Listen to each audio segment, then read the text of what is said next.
नमस्कार, मैं वरुण कुमार। आप देख रहे हैं रुपया पैसा। आज हम बात करेंगे लगातार गिर रहे रुपए की। आपको समझाएंगे कि रुपये के गिरने का आप पर क्या असर होता है, लेकिन उससे पहले नज़र डाल लेते हैं मूल खबर पर। तो खबर यह है कि रुपया बुधवार 20 सितंबर को अमेरिकी डॉलर के मुकाबले 24 पैसे बढ़ गया और 83.08 पर बंद हुआ। कच्चे तेल की कीमतों में भी गिरावट आई है और अमेरिकी फेडरल रिजर्व के नीतिगत फैसले से पहले डॉलर कमजोर हुआ है। यही कारण है कि रुपये को मजबूती मिली है। इसके अलावा मुद्रा बाजार में हलचल को रोकने के लिए केंद्रीय बैंक ने भी हस्तक्षेप किया।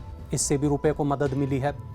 इंटरबैंक विदेशी मुद्रा विनिमय बाजार में रुपया डॉलर के मुकाबले 83.22 पर खुला। वहीं कारोबार के अंत में रुपया डॉलर के मुकाबले 83.08 पर बंद हुआ, जो पिछले बंद भाव से 24 पैसे की बढ़त दिखाता है।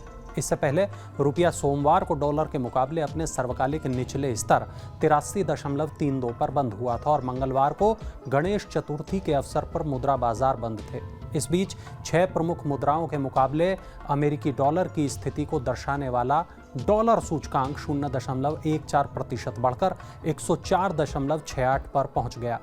वैश्विक तेल मानक ब्रेंट क्रूड वायदा 1.19% गिरकर $93.19 प्रति बैरल के भाव पर पहुंच गया और शेयर बाजार के आंकड़े बताते हैं कि एफआईआई ने सोमवार को शुद्ध रूप से 1236 करोड़ रुपए से अधिक के शेयर बेच दिए।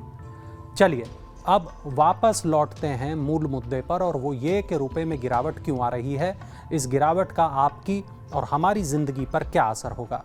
यही सब समझने की कोशिश करेंगे आज के रुपया पैसा में। सबसे पहले ये समझते हैं कि रुपए में गिरावट आती है तो क्या होता है।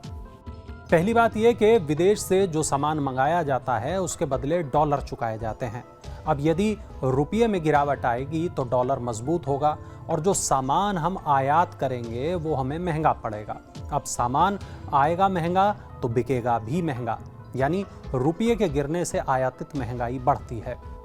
दूसरी बात यह कि अगर भारतीय छात्र विदेश में पढ़ते हैं तो वो खर्च भी विदेशी मुद्रा ही करेंगे, यानी विदेशों में पढ़ना भारतीय छात्रों के लिए महंगा हो जाता है, वहाँ रहना महंगा हो जाता है।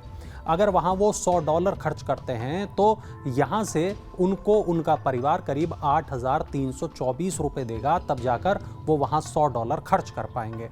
और तीसरी बात ये कि अगर भारतीय टूरिस्ट विदेश घूमने जाते हैं तो वो भी विदेशी मुद्रा खर्च करते हैं, यानी अब विदेश घूमना भी भारतीय पर्यटकों के लिए महंगा हो जाएगा।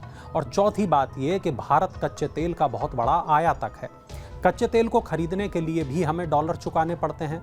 कच्चा तेल महंगा तो पेट्रोल डीजल भी महंगा, और यदि पेट्रोल डीजल महंगा होता है तो हर चीज़ महंगी हो जाती है, क्योंकि ट्रांसपोर्टेशन की कीमत बढ़ जाती है और इसका सीधा असर होता है आपकी और हमारी जेब पर। और पांचवी बात यह कि भारत के विदेशी मुद्रा भंडार में कमी आ सकती है। जब कच्चा तेल खरीदने के लिए, अन्य चीज़ों के आयात करने के लिए डॉलर अधिक खर्च करने होंगे तो भारत के डॉलर भंडार में भी कमी हो सकती है। फिलहाल भारत के पास $593 अरब से अधिक का फॉरेक्स रिजर्व है। अक्टूबर 2021 में ये $645 अरब पर था। हालांकि ऐसा नहीं है कि रुपए में गिरावट से केवल नुकसान ही होते हैं। इसे ऐसे समझिए कि अगर भारतीय पर्यटकों के लिए विदेश घूमना महंगा हो जाएगा तो वहीं विदेशी पर्यटकों के लिए भारत घूमना सस्ता हो जाएगा, क्योंकि उन्हें कम डॉलर खर्च करने होंगे। अगर भारत के लिए आयात महंगा हो जाएगा तो निर्यात सस्ता हो जाएगा। निर्यात में भी बढ़ोतरी हो सकती है, क्योंकि दूसरे देशों को भारत से चीज़ें मंगाना सस्ता पड़ेगा। हालांकि दुनिया के विशेषज्ञ ये मानते हैं कि किसी भी देश के लिए उसकी मुद्रा का अवमूल्यन, यानी मुद्रा का गिरना, ठीक नहीं होता है। चलिए अब ये समझते हैं कि रुपए के गिरने के कारण क्या होते हैं।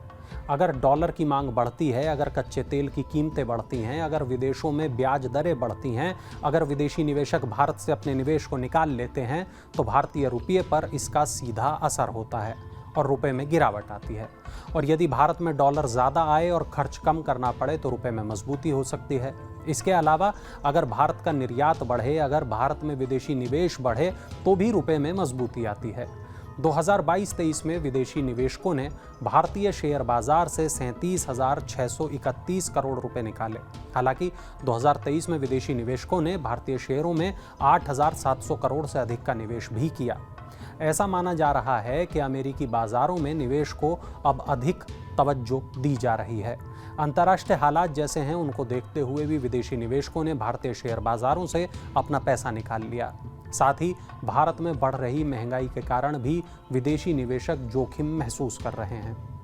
तो देखा आपने, रुपए के गिरने से क्या कुछ हो सकता है। जैसा हमने पहले भी कहा कि आयातित महंगाई बढ़ सकती है, तेल और गैस की कीमतें बढ़ सकती हैं, इलेक्ट्रॉनिक्स और अन्य उपभोक्ता सामानों की कीमतें बढ़ सकती हैं, यानी सीधे तौर पर आपकी जेब पर असर हो सकता है, और वो भी तगड़ा।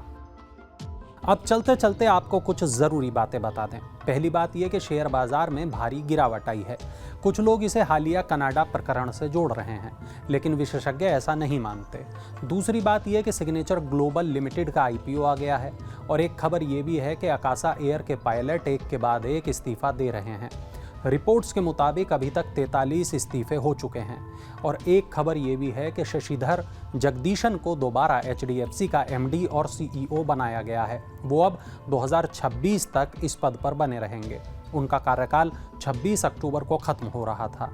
और एक आखिरी खबर ये कि अब PM और तमाम राज्यों के CM भी WhatsApp चैनल के माध्यम से जनता से जुड़ रहे हैं। WhatsApp ने अपना ये नया फीचर लॉन्च किया है, जिसकी काफ़ी चर्चा हो रही है। तो आज के लिए बस इतना ही। कल फिर मिलेंगे किसी और बड़ी खबर के साथ। आप हमें कमेंट में ये ज़रूर बताइएगा कि आपको हमारा ये शो कैसा लगा। आपके सुझाव हमें इसे और बेहतर बनाने में मदद करते हैं। चलिए कर फिर मिलेंगे, तब तक आप जुड़े रहिए न्यूज़ नेशन के साथ। नमस्कार।